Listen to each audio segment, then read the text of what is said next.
We live in a messed up reality, but I mean, a really messed up. Nowadays, humanity is facing so many challenges like never before.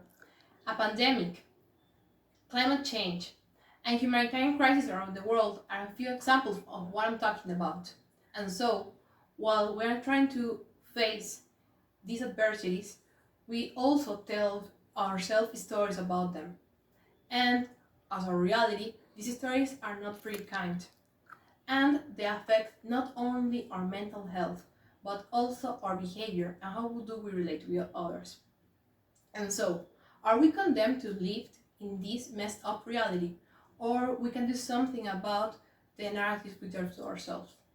Yes, we can do something, but we need a little bit of help.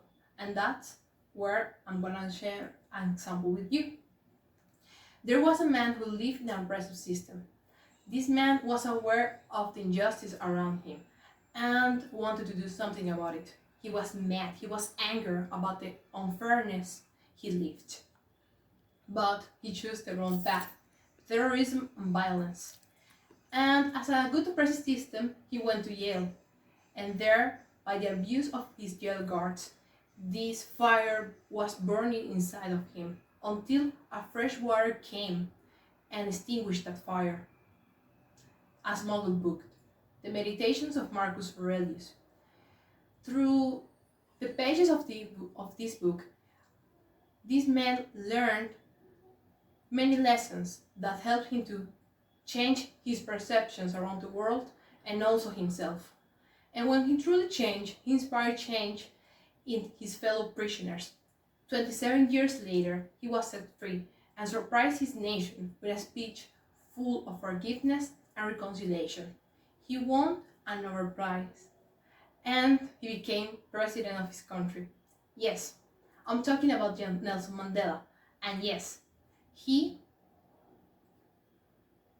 was inspired by the meditations of Marcus Aurelius. But not only him. Also, through history, there have been many people that have been helped or moved by the writings of Marcus Aurelius, like George Washington, J.K. Rowling, and Thomas Jefferson.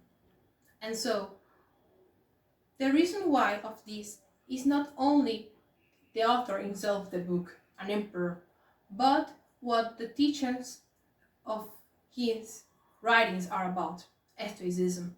Stoicism gave us pretty much tools to help us dwell and live through adversity. And so I want to share to you three of them. Focusing on what we can do and understand what we cannot control.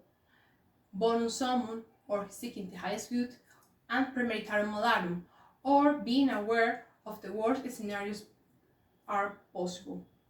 And so, after all I have said, now you may be asking, why meditations and why Stoicism is so important, or what has to do with personal stories?